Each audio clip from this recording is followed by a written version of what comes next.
Hello everyone. कल की class में हमने अपना सेकंड चैप्टर तुलसीदास के पदों को रीड किया था। हमने अपने 1 to 5 पद का अर्थ कंप्लीट कर लिया। आज हम अपनी क्लास में 6 पद स्टार्ट करेंगे। प्रस्तुत काव्यांश तुलसीदास द्वारा रचित रामचरितमानस के महाकाव्य बालकांड से लिया गया है। इस प्रसंग में लक्ष्मण परशुराम पर व्यंग करके उन्हें चिढ़ा रहे हैं। लक्ष्मण के कठोर वचनों को लोग अनुचित बता रहे हैं और राम उन्हें अपने नैनों से संकेत करके चुप रहने को कह रहे हैं। अर्थ देखिए। कहे लखन मुनिशील तुम्हारा, को नहीं जान विदित संसारा। लक्ष्मण ने परशुराम से कहा, शील का अर्थ होता है स्वभाव, विदित का अर्थ होता है ज्ञात होना। कि लक्ष्मण ने परशुराम से कहा कि आप कितने शील स्वभाव वाले हैं, यह बात सारा संसार जानता है। नेक्स्ट लाइन देखिए। मात पितई उरिन भय नीके, गुरु रेणु रहा सोच बड़ जी के। उरिन का अर्थ होता है ऋण से मुक्त, भय का अर्थ होता है हुए, नीके का अर्थ होता है अच्छी तरह, गुरु ऋण अर्थात गुरु का ऋण, सोचु का अर्थ होता है चिंता। अर्थ देखिए। लक्ष्मण जी परशुराम से कहते हैं कि आप माता पिता के ऋण से तो आप बड़ी अच्छी तरीके से मुक्त हो गए, लेकिन गुरु का ऋण बाकी रह जाने से आपके मन में बड़ी चिंता थी। यानी कि आपने अपने माता पिता के ऋण से तो क्या हो गए, आप मुक्त हो गए, लेकिन आपने अभी तक गुरु का ऋण नहीं उतारा और ये बात आपके मन में बड़ी चिंता कर रही है। व्यंग करते हुए कह रहे हैं लक्ष्मण जी परशुराम के ऊपर। आगे देखिए। सो जनु हमरे ही माथे काड़ा, दिन चली गए ब्याज बड़बाड़ा। इसमें माथे काड़ा का अर्थ होता है मथे मरना, अर्थात चली गई का अर्थ होता है बीत गए, बड़े यानी कि बहुत, हमरे का अर्थ होता है हमारे, बाड़ा का अर्थ बढ़ गया। लक्ष्मण जी कहते हैं आपने उस ऋण को हमारे माथे मढ़ दिया है कि आपने गुरु के ऋण से अभी तक मुक्त नहीं हुए और आपने उस गुरु के ऋण को हमारे माथे मढ़ दिया है। दिन भी बहुत हो गए, इसलिए इस ऋण का तो ब्याज भी और भी अधिक बढ़ गया होगा। व्यंग करते हुए कहते हैं कि अब तो बहुत दिन हो गए इस ऋण को लिए हुए, तो अब तो ये ऋण क्या हो गया, ब्याज दर ब्याज आगे बढ़ता हुआ चले गया होगा, तो ये ऋण तो अब तो बहुत अधिक हो गया होगा। आगे नेक्स्ट लाइन में देखिए। अब आने हूँ बे हरिया बोली, तुरंत देऊ में थैली खोली। आनिए का अर्थ होता है ले आइए, बे हरिया का अर्थ होता है हिसाब लगाने वाला, तुरंत का अर्थ होता है अभी। तो लक्ष्मण जी कहते हैं परशुराम से, आप किसी हिसाब लगाने वाले को बुला लीजिए, आपका जितना ऋण निकलेगा मैं तुरंत थैली खोलकर उसे चुका दूंगा। लक्ष्मण जी परशुराम पर व्यंग करते हुए कहते हैं कि आपने जो गुरु का ऋण था वो तो हमारे माथे के ऊपर मढ़ दिया, अब तो इसका ब्याज और भी अधिक बढ़ गया होगा, तो ये तो और भी अधिक ज्यादा इसका ऋण हो गया, तो आप किसी हिसाब लगाने वाले को इस सभा में बुला लीजिए, मैं उस ऋण को पूरा अभी के अभी थैली खोलकर पूरा चुका दूंगा। नेक्स्ट लाइन देखिए। सुने कटु वचन कुठार सुधारा, हाय हाय सब सभा पुकारा। कटु का अर्थ होता है कड़वे, कुठार का अर्थ होता है फरसा, वचन का अर्थ होता है वचन, सुधारा का अर्थ होता है संभाल लेना। जब लक्ष्मण ने परशुराम से ऐसे कटु वचन कहे तो इन कटु वचन को सुनकर, व्यंग पूर्वक वचन को सुनकर परशुराम ने अपना फरसा संभाल लिया। वह लक्ष्मण पर प्रहार करने को आगे बढ़े। जब लक्ष्मण पर प्रहार करने के लिए उन्होंने फरसा उठाया तो यह देखकर जो वहां पर जितनी भी सभा थी, सभा में जितने भी लोग बैठे हुए थे, उस सभा में क्या होने लगा, हाहाकार मचने लगा, यानी कि सभी लोग हाहाकार करने लगे। नेक्स्ट लाइन देखिए।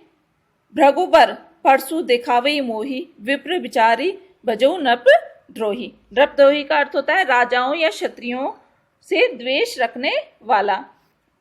बचाऊ का अर्थ होता है छोड़ रहा हूं। विप्र का अर्थ होता है ब्राह्मण। विचारी का अर्थ होता है जानकर। जब परशुराम लक्ष्मण के ऊपर फरसा उठाकर उन्हें डराते हैं, उन पर वार करने के लिए उन्हें डराते हैं, तब लक्ष्मण जी इतने पर भी चुप नहीं होते हैं और बोलते हैं कि हे भृगुवंशी, भृगुवर का हे भृगुवंशी, जो कि किसके लिए आया? परशुराम के लिए। आप मुझे फरसा दिखाकर डराना चाहते हैं।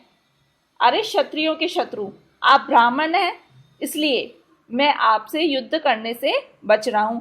क्योंकि पहले के पद में भी आया है कि जो लक्ष्मण का जो कुल था उसमें ब्राह्मणों के ऊपर वार नहीं किया जाता। क्यों? क्योंकि इनसे युद्ध करने पर क्या होता है? पाप लगता है और हार जाने पे अपयश की प्राप्ति होती है, इसलिए वो ब्राह्मणों से युद्ध करने से बचते हैं। तो इस लाइन में भी वो कह रहे हैं कि आप ब्राह्मण हैं, इसलिए मैं आपसे युद्ध करने से बच रहा हूं। नेक्स्ट लाइन देखिए। मिले न कबहू सुबट रनगाड़े, द्विज देवता घरी के बाड़े। द्विज देवता का अर्थ है ब्राह्मण देवता, घर ही के यानी कि घर के ही, गाड़े अर्थात लड़ाकू, रण यानी कि युद्ध, सुबट यानी कि अच्छे योद्धा। लक्ष्मण जी कहते हैं परशुराम से कि आपका अभी तक युद्ध में अच्छे योद्धाओं से पाला नहीं पड़ा है, अर्थात आप ऐसे ही अपनी प्रशंसा कर रहे हैं, अभी तक आपसे इस युद्ध भूमि में अच्छे योद्धाओं से पाला ही नहीं पड़ा है। आप तो घर में ही अपने वीर बने हुए हैं। व्यंग करते हुए कह रहे हैं कि आपका अभी तक युद्ध भूमि में अच्छे योद्धाओं से पाला ही नहीं पड़ा है और आप घर में ही क्या बने हुए हैं? वीर बने हुए हैं और अपने मुख से अपनी प्रशंसा करे जा रहे हैं।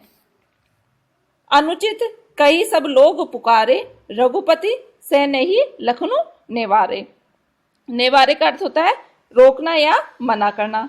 सैन नहीं का अर्थ होता है नेत्रों के संकेत से। रघुपति यहाँ पे राम के लिए आया है। और आगे देखिए इसका अर्थ, लक्ष्मण जब ऐसे कठोर वचन परशुराम से कहते हैं तो लक्ष्मण के इन वचनों को सुनकर जो सभा में जो लोग थे वो उनके लक्ष्मण के व्यवहार की निंदा करने लगते हैं। जब ये श्री राम ये देखते हैं कि लक्ष्मण के व्यवहार की सभा में निंदा हो रही है तो राम ने अपने नेत्रों से लक्ष्मण की ओर संकेत किया और आगे अधिक बोलने के लिए उन्होंने नेत्रों के संकेत से ही लक्ष्मण को मना कर दिया। नेक्स्ट लाइन देखिए। लखन उतर आहुति सरिस, रघुबर को प्रसानु, बढ़त देख जल सम बचन बोले रघुकुल भानु। आहुति का अर्थ होता है अग्नि को भड़काने वाली सामग्री। सरिस का अर्थ होता है समान। भृगुबर कोप का अर्थ होता है परशुराम का क्रोध। भृगुबर अर्थात भृगुकुल के वंश, कोप यानी कि क्रोध। कृसानु, कृसानु का अर्थ होता है अग्नि। रघुकुल भानु का अर्थ है रघुवंश के समान, सूर्य के समान जो तेजस्वी है। किसके लिए आया है? श्री राम के लिए। अर्थ देखिए, परशुराम की क्रोध की अग्नि को जो लक्ष्मण के उत्तर थे वो और भी अधिक भड़का रहे थे। जिस प्रकार की कि अग्नि में आहुति डालने पर अग्नि और भी अधिक तेज होती है, उसी प्रकार से परशुराम के क्रोध को लक्ष्मण के व्यंग्यपूर्ण वचन और भी अधिक भड़का रहे थे। जब क्रोधाग्नि बढ़ते देख, अर्थात जब परशुराम का क्रोध और भी अधिक बढ़ने लगा, तब राम ने शीतल जल के समान अपने वचन बोलकर परशुराम के क्रोध को शांत करने का प्रयास किया।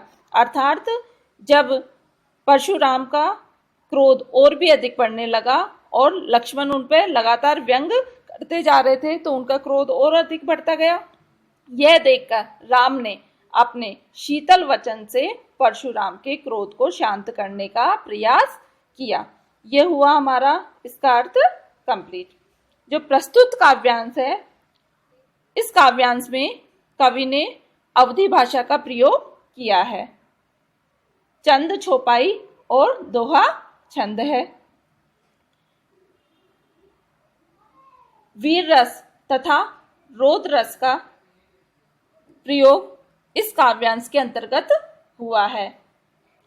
ब्याज बड़बाड़ा, विप्र बिचारी बचों में अनुप्रास अलंकार का प्रयोग हुआ है। हाय हाय पंक्ति में पुनरुक्ति प्रकाश अलंकार का प्रयोग हुआ है तथा सो जनु हमरे माथे काड़ा में उत्प्रेक्षा अलंकार का प्रयोग हुआ है। यह हुआ हमारा सेकंड लेसन की व्याख्या कंप्लीट।